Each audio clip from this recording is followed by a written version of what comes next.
Okay, so in this soukous example, with the chords E and D, what I'm playing in the first part, it's not really, there's not much to it as a bass line. It's not really that interesting. It doesn't matter. Or, I'm just doing something like.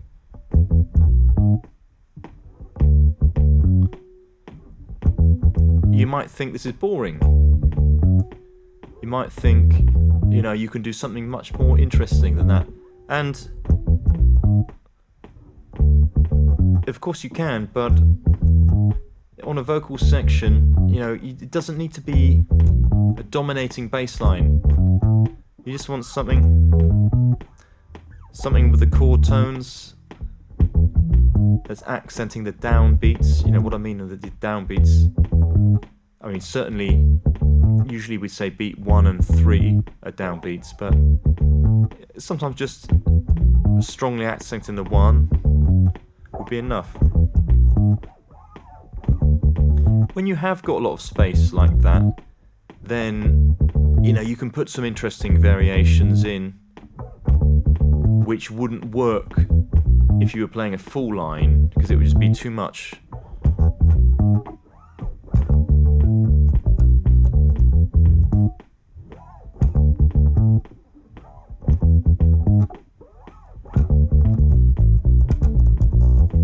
Maybe something like that.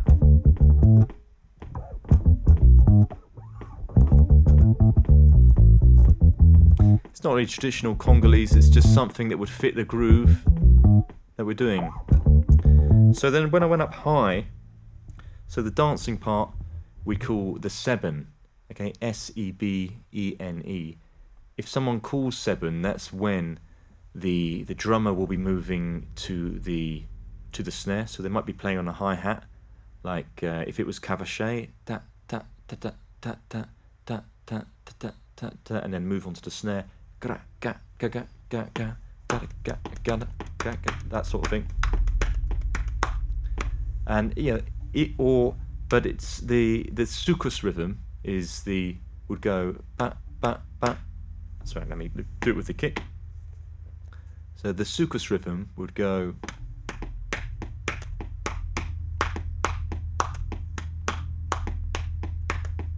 Compared to the cavache, which go, not really a drummer. That's your cavache, which came before soukous, and your soukous is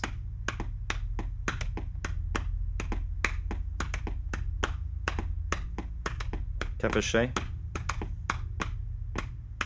Yeah, cavache is similar to the 3-2 salsa clave. And this is your soukous. That's the accents. Okay, so it doesn't matter if a drummer is playing that cavache rhythm or the soukous rhythm, it doesn't matter. It's as far as the bass player approaches it, you just want to be playing something that fits and is danceable, because it is that section of the song when the atalaka will be there, people will be going crazy, the guitar will be moving up high, and the drums will be really putting a lot of energy into it. So having that line in that sebene part, so I hope I've explained that properly. So the sebene means the dancing section. Even if you were in a zouk, if you were playing with Congolese people, and they called sebene, they could play a zouk sebene, which means people would move up high, they'd be really going for it. They'd still actually be playing the zouk rhythm. They wouldn't be moving to a soukous rhythm, but it's that dancing section. So when people say sebene, there are different points of view on this. I mean, I've seen people put comments on stuff I've put online on YouTube, saying, oh, this style they call sebene. Sebene, some people would think of it as a genre, but really sebene is the dancing section of the song, whether it's soukous or not. But in that kind of Central African Congolese world, it is the dancing section. So we've got to be able to come up with something that fits that dancing section. So what I was playing in that example before I got carried away. I've got that, so I'm on the E, low, octave, third, fifth. Here we go again, chord tones, surprise, surprise. So let's do that together. And I'm playing I could play thumb, thumb, finger, finger, or thumb, finger, thumb, finger.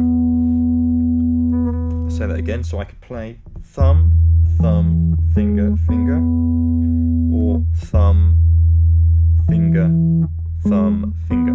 Whatever's easiest for you, it just has to feel comfortable.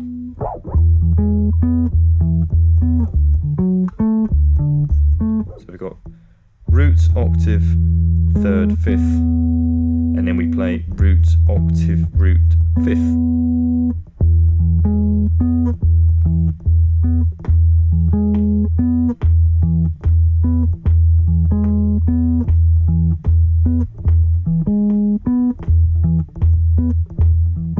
And then we play the same thing down a tone. It just fits over that D chord as well as the E.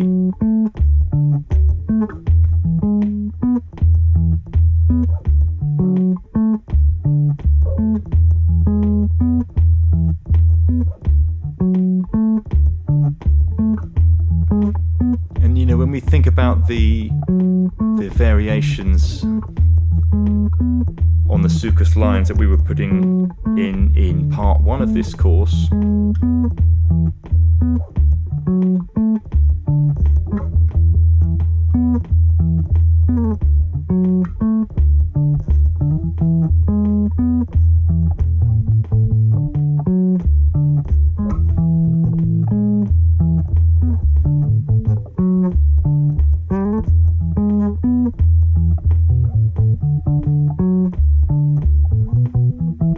yeah, I like that.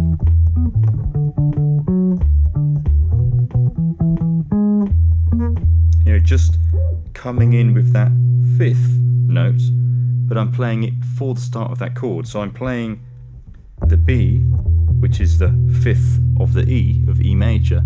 I'm playing that before the E major chord starts. I'm playing it at the end of that D major chord. So I'm going. If you imagine the E starts there, I'm bringing in that fifth before the start of that bar, and just bringing it in there before is, like I said earlier, that little bit of tension then releases when you hit the root. Tension, release, resolve.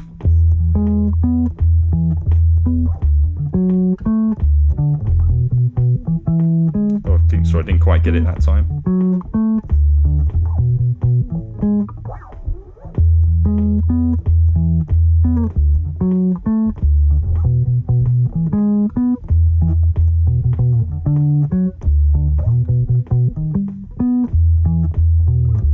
Something like that.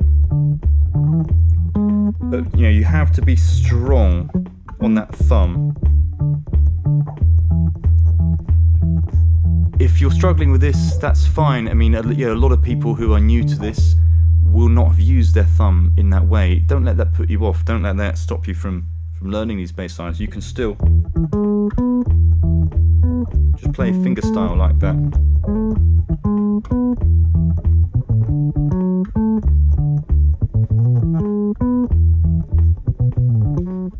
Something like that.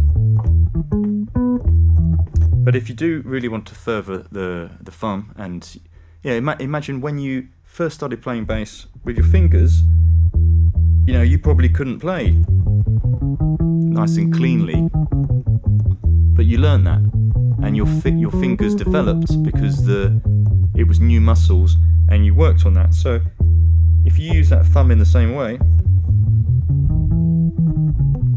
or you know, however you practice your scales, however you like to do it,